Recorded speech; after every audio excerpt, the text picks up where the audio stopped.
Qu'est-ce que vous auriez envie de dire aujourd'hui, justement, à un jeune qui traverse des choses aussi avec un parent malade psychiquement, mais avec aussi une dépendance? C'est une bonne question. Déjà courage, parce que je sais que ça peut être dur, voire très dur.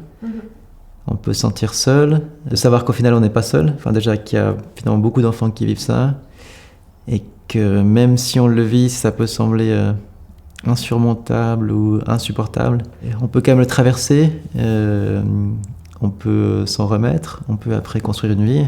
Ce qu'on vit là, qui peut sembler dur, c'est aussi quelque chose qui, peut-être, je l'espère en tout cas, c'était je pense mon cas et peut-être d'autres enfants aussi, nous nourrir pour après nous apporter quelque chose de fort en nous quelque part.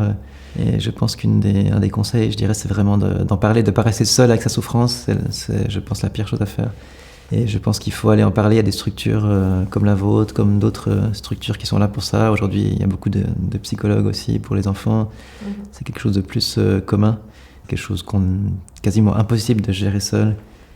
Et il faut s'aider. Il n'y a pas de honte, il n'y a pas de honte par rapport aux parents. On a le droit de le faire, même si peut-être les parents ne poussent pas vers ça. Parfois, les parents se rendent pas compte ou veulent pas se rendre compte qu'ils sont malades, donc peut-être auraient peur que leur enfant aille voir un psychologue, ça voudrait dire qu'eux-mêmes sont malades, alors qu'en fait ils le sont. Et je pense que les enfants doivent aussi oser prendre le courage et d'aller en parler. Enfance et famille, c'est un programme qui est destiné aux familles où les parents ont des problèmes d'alcool. On fait de l'accompagnement en individuel ou en famille, avec les enfants, les jeunes et les adultes. On fait aussi des groupes de parentalité où on parle des impacts de la dépendance sur ces liens familiaux.